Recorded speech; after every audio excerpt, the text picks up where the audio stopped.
Witam ponownie, Justa. Tym razem zajmiemy się kolejną metodą. Czwarta metoda według rysowników ze studia Walta Disneya to tak zwane rysowanie progresywne lub według klatek kluczowych. O co chodzi? Tutaj skupiamy się stricte nad metodą animacji. To znaczy możemy rysować ruch naszej postaci klatka po klatce.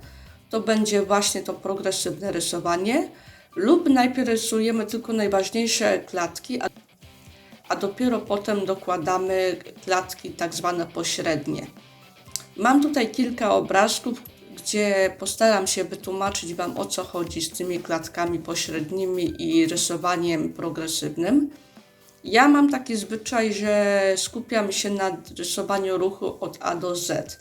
To znaczy, zamiast rysować, że na przykład najpierw postać kuca, a potem się unosi, a potem spada, czyli mamy ten taki jakby na przykład właśnie według klatek kluczowych, ja rysuję progresywnie, to znaczy, że stopniowo rysuję każdy ruch, jaki postać powinna wykonać, żeby na samym końcu ona mogła na przykład stanąć na równe nogi. Mogliście to zauważyć w moich przeróżnych animacjach, że ja właśnie staram się pamiętać już od razu o wszystkich klatkach, ale to dlatego, że ja rysuję na komputerze. Gdybym była takim klasycznym rysownikiem, to mogłabym się skupić bardziej na klatkach kluczowych. Bo w metodzie progresywnej, kiedy nie pomagamy sobie komputerem, to narysowanie tych klatek pośrednich bywa czasem problematyczne. Jest to jeden z tych dowodów, dlaczego wiele studiów animacji właśnie się przeniosło na komputery, bo nie tylko jest szybsza praca, ale także właśnie, że mamy możliwość rysowania właśnie więcej ilości klatek w trochę lepszej jakości. Żeby była jasna sprawa, metoda klatek kluczowych też się przydaje.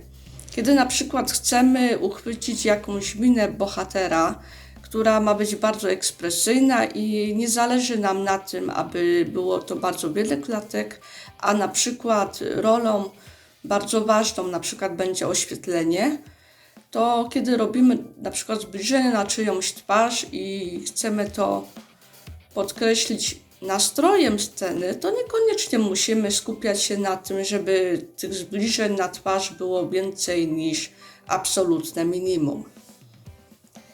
Obie metody są warte tak naprawdę uwagi.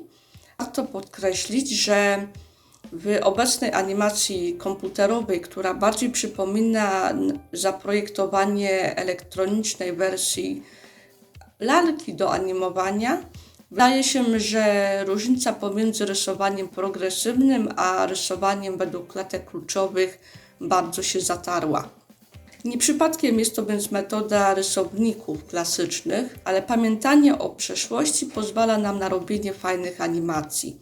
Tak twierdzą pracownicy ze studia Walta Disneya, którzy na początku prac, nawet nad tymi nowszymi filmami, lubią sobie zaszkicować na kartkach papieru po prostu koncepcję animacji ruchu tych bohaterów. Więc jak widzicie, te 12 metod na rysunek wcale nie odeszły do lamusa, dlatego też zachęcam Was do oglądania kolejnych filmików, w tym naszym tutaj fragmentarycznym odcinku 45, który kosztuje mnie bardzo dużo pracy, bo muszę nie tylko sobie przypomnieć oczywiście te wszystkie metody, ale także muszę przygotować materiał, który jest potrzebny do tłumaczenia tych metod, więc zachęcam Was do oglądania kolejnych odcinków i widzimy się już wkrótce.